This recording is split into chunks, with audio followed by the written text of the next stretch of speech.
This morning. Mike, good to have you. I'm going to start with you. Is it finally time to count the Cowboys out of the NFC East? If Andy Dalton's back next week, then I'll give the Dallas Cowboys the benefit of the doubt. If Ben DiNucci is the starting quarterback next week, then I'm going to say absolutely, because for one, I know it was Sunday Night Football, and it's a big stage. I played on it. It creates more of a dramatic situation than it could be if you feed into it. And I think Ben DiNucci got caught up in a little bit of that. Philadelphia Eagles on the other side, it's a rivalry, and it shook him, man. It shook his boots. I never seen a quarterback react and play the way, and I know he's a rookie too, let me add that.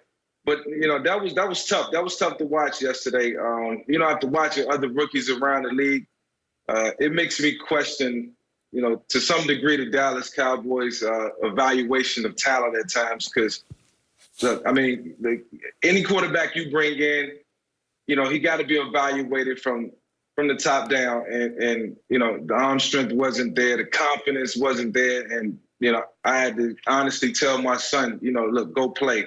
Don't watch this game, because this is not the ideal way of playing the quarterback position. I could care less if he's a rookie. I thought the Dallas Cowboys competed, and they hung in there. So if they had more play or some more confident play at the quarterback position, they would have had a chance. So all depends on if Andy Dalton comes back next week. I agree. No, they're not out of it, because I didn't see anything from the Eagles that would convince me they're ready to run away with this division. I haven't seen anything from Washington, the Cowboys, and unfortunately, the old saying, Mike, somebody's got to win. Somebody's going to have to win this bad division. And Washington, the football team, excuse me, the Eagles and the Cowboys, I know we look bad, but we're only a game back. Washington was on the bye week. They win next week. They're in first place. So with all that being said, no, they're not out of it. Like you just said, if I was an evaluator, the way I would evaluate a player, Skip, everybody's like, yeah, it took him and he's not going to be ready to play. But what happens if somebody gets hurt in front of him? I understand you had Dak, Skip, and Dak has never been hurt. So you're thinking Ben DiNucci is going to have 2-3 years to develop. But what happens when Dak gets hurt, his backup gets hurt, and DiNucci has to play? Yep. Now you in for it. And he looked like it. Skip, the thing was, and Jim Schwartz was trying to do too much disguising. Why are you disguising? That's not Tom Brady.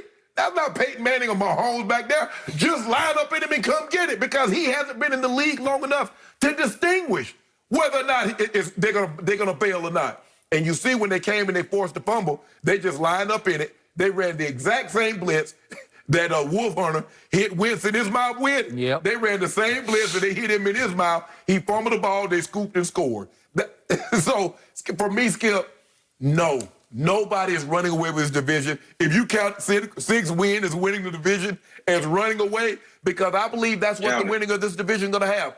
They're not going to have more than 7, but I want to say right now, the winner of the NFC East will have 6 wins. You look at that schedule, you look at who they play, who they beating, who they going to run off and win 3 games in a row, Skip. No, seriously. How are you getting to 6 for anybody? How are you getting past 4? Well, no, I'm serious. You got to show me 6. Well, I look at it right now. The Eagles have 3. They got 9 games to go. They should be able to win 33% of the games. I don't see it. Looking down the schedule, I don't see it. So, Michael Vick, I want to thank you for your objectivity when it comes to my Cowboys, because Benjamin Anthony DiNucci's initials are B-A-D, and he was just flat out bad last night. And I'm pretty sure B.A.D. just played his first and last NFL game, because I'm pretty sure Andy Dalton's going to come back. And God bless this young man. I'm sure he's a great kid from James Madison.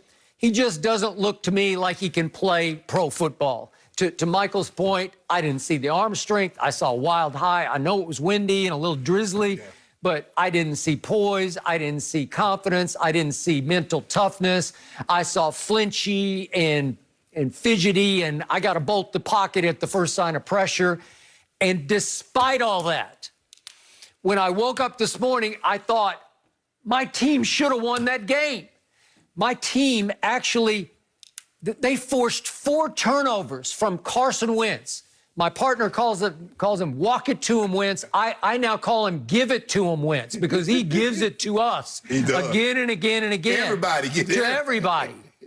He is running away with the individual turnover race in this league because he's up to 16, which is 5 more than Kirk Cousins or Danny Dimes that we'll see tonight on Monday Night Football. 5 more. That's Carson Wentz.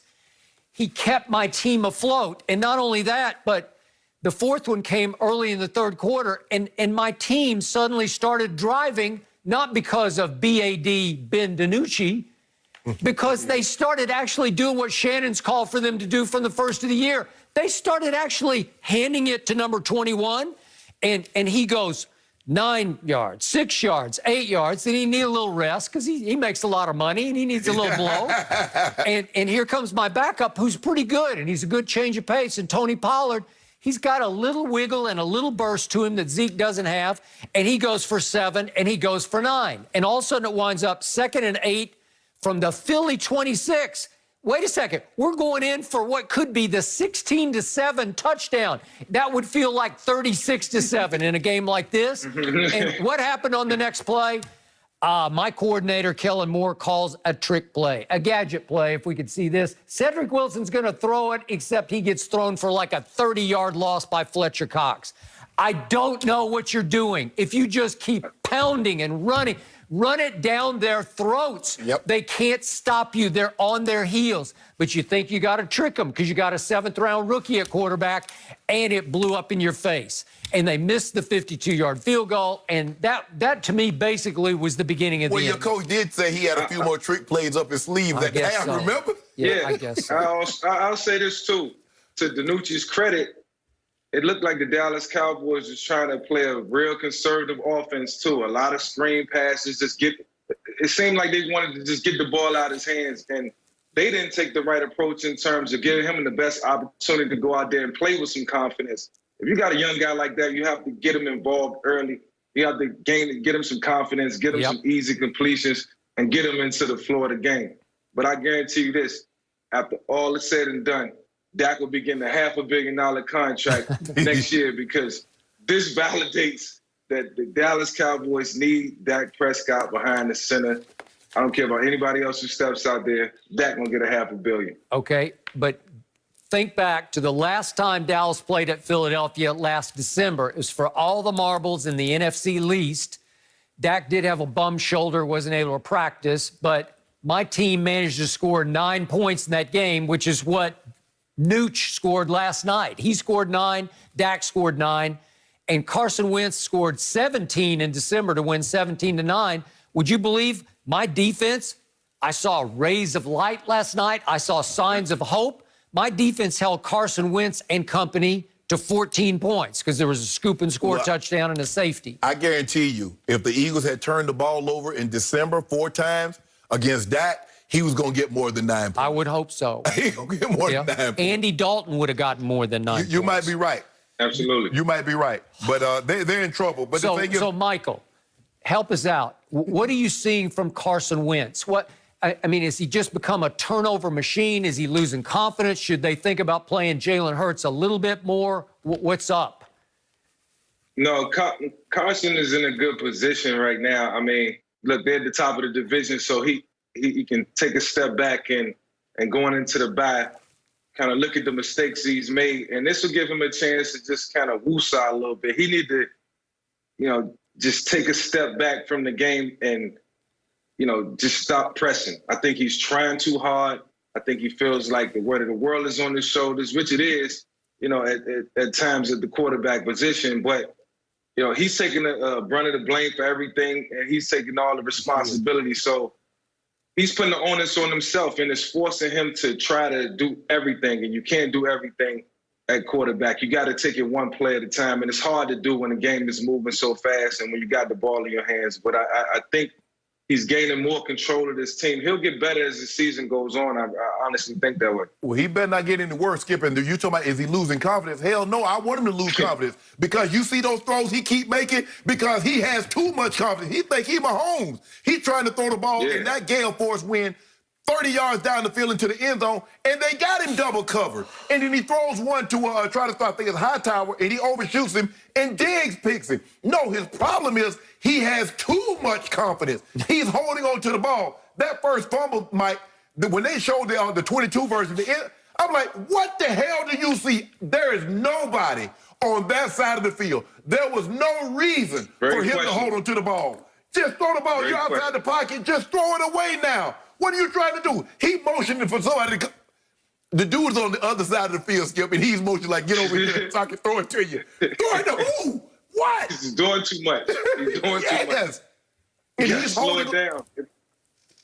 So, Michael Vick, just when I needed Carson Wentz to put me out of my misery with like a 40-3 win, I wake up this morning, I'm reading Mike McCarthy is saying, like, moral victory. We took a big step in the right direction. Mike McCarthy was almost giddy after the game last night because my defense showed signs of life last night. DeMarcus Lawrence and Randy Gregory and Wolf Hunter and Jalen Smith. I saw signs of real life from start to finish. Well, Pittsburgh defense is going to show real life on you. All right. You got Big Ben now. You got Big Ben and those wide receivers. Now, we're going to see how much confidence he still has. Now, I like what I saw with D-Law. D-Law looked like the best player on the Cowboys defense. That is the D-Law that I needed to see over the last year and a half that I haven't seen. Maybe this was what he needed to get going in the right direction because he was playing his tail off last night. The corners, they competed. Jalen Reagor had a touchdown. Brown punches it out at the end. I like the competing. Diggs, he has amnesia. Hey, you might get him for a touchdown, but he's like, I don't even remember that. That happened 5 years ago. He gonna get you back. You know why? Because he has a big brother who's a star, and you know how that feels. And it gives you faith that I've got this, right? He's gonna be a player. He's gonna make Pro Bowls, not one, Pro Bowls. He's going to be really good. Okay, so here's around this time.